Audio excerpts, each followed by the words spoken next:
Good afternoon, everybody. I am Griffin Spear, aka Griff Dog, and welcome to the famous Coca Cola Superspeedway for an Expedition 5-lap dash. As you see the starting lineup on your screen, there are many faces up front that could pull off the upset, including John Andretti, who is on the pole, Ken Schrader, who is starting third, Kyle Petty, who is starting fourth, Juri Naidoo in sixth, and so much more. Quick rundown of this beautiful track here in Massachusetts. It is a 3-mile superspeedway with banking at 36 degrees, and the straightaways, only 1 mile long. The base car pulls on in here for this 5-lap race. 30 cars are going to go at it here, and will we have any wrecks? Will anything happen? Can John Andretti lead all 5 laps? We are about to find out as the flagman has the green in the air and we are racing here at the Coca Cola Superspeedway.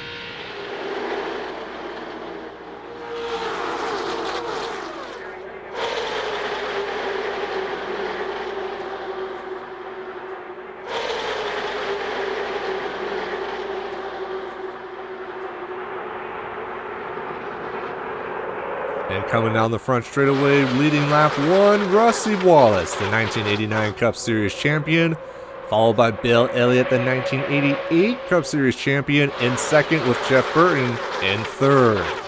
John Andretti, the pole sitter, has dropped now just outside the top 5 as Dale Jr. has gone by him. And Rusty Wallace continues to lead down the back straightaway with his teammate, rookie Ryan Newman, going to the outside now to follow Rusty Wallace as Bill Elliott is by himself down the low side.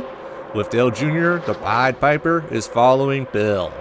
Side by side down turn number 3 here, it looks like the low lane is the place to be as we are on board with Bill Elliott. Just like Bristol, the low line is the place to be as look at that, as even though Newman is trying to help out Rusty Wallace, Bill Elliott was able to get a good car length lead on Rusty Wallace, but Bill Elliott goes up to the high side with only 3 laps to go. Matt Kenseth goes underneath Dale Earnhardt Jr., leaving Dale Jr. to dry in the middle. 3 wide for second as Bill Elliott continues to lead into turn number 1. Bill Elliott tries to shut the door on Matt Kenseth, but Matt Kenseth was way too fast for Bill, so Bill is now stuck in the middle lane. And Rusty Wallace is all by himself on the high lane. Following Dale Jr. for the moment is now side by side here with Bill Elliott and Matt Kenseth. And how about Sterling Marlin going down to the inside now, 3 wide for the lead. Dodge teammate Ward Burton is right behind Sterling Marlin, and Burton is going to push Marlin into the lead. Down turn number 3, Bill Elliott is to the high side. There is no grip on the high side, and Bill Elliott is going to fall probably outside the top 10. Down the front straightaway, Jeff Green all by himself goes to the inside, but he does have help with Terry Labonte. 2 laps to go. Sterling Marlin continues to lead with Jeff Green and Ward Burton side by side for second. Can anything happen behind? Will there be a wreck? We'll see. We'll see as Jeff Green continues to push out front here as Terry Labonte is going to push Jeff Green out to the lead. And now Terry Labonte and Jeff Green have both cleared. I believe that is Sterling Marlin. Dale Jarrett is in the middle here with Kevin Harvick down to the inside with help from the 2000 Cup Series champion, Bobby Labonte. Meanwhile, Jeff Green and Terry Labonte continue to lead 1-2 as Marlin is now on the way high side. A couple other cars are up on the high side too, including Ken Schrader, Ryan Newman, and Bill Elliott. However, there's no grip up there as Bobby Labonte is down the inside here, as now there is only 1 lap to go here at Coca Cola Superspeedway, brought to you by nobody. Down into turn number 1, Jeff Green, Terry Labonte continue to lead 1-2, and Jeff Green's teammate, Kevin Harvick, the 2001 Busch Series champion, is in third. Jeff Green, the 2000 Busch Series champion. Can Jeff Green win it here? Down the back straightaway, Dave Blaney was just in the top 5. Now he's fallen out. Bobby Labonte follows Kevin Harvick. Meanwhile, Trevor Labonte continues to follow Jeff Green. Dale Jarrett trying to do something with Bobby Labonte, but here comes Harvick, the 29 down in turn 3, and geez, Jeff Green almost slammed the door and almost caused trouble for himself and Harvick. But here comes Harvick, the 29, coming off of turn number 4, and down the front straightaway. Harvick, here comes Bobby Labonte down to the inside. Will it be Labonte? Will it be Harvick? Here they come to the line. So close. We're going to look at the pylon here, and Jeff Green is credited with the win. Unbelievable, guys. Another close finish here. Jeff Green in the 30 car was able to get the job done by 1/1000th of a second. We'll check the replays here in a little bit here, and we'll see just how close Jeff Green got the victory. As Jeff Green here has won, as you see the results on your screen. Jeff Green has won, followed by Kevin Harvick in the 29, then Bobby Labonte in 3rd. Dale Jarrett is 4th, followed by Terry Labonte in 5th. Ricky Rudd is in 6th. Haven't talked about him much all race long. Warburton has fallen back to 7th. Michael Waltrip finishes 8th. Jimmy Spencer 9th, and Dave Blaney rounds out the top 10.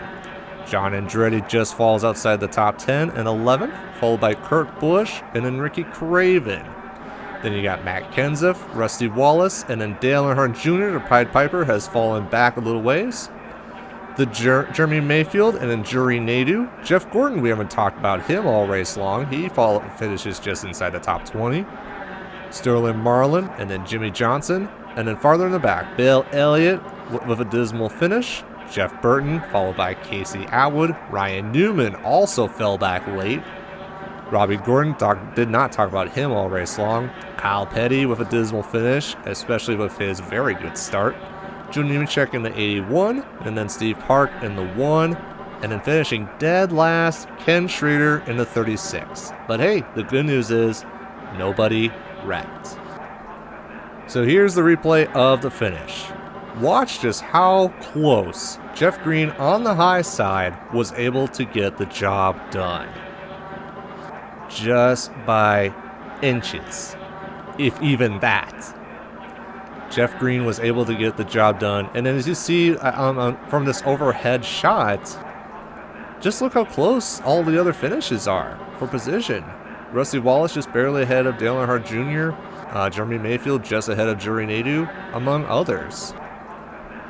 But guys, I think the thing that I am most impressed with is the fact that Jeff Green was able to use the high side to his advantage and win the race.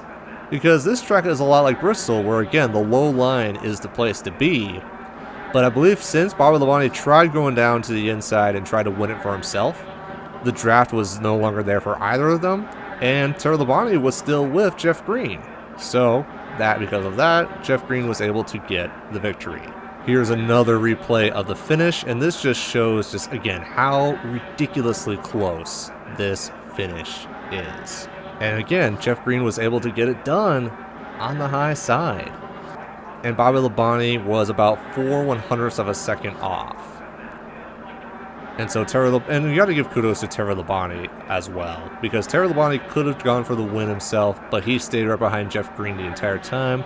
And because of that, the draft prevailed. And because of that, Jeff Green is able to get his first Cup win.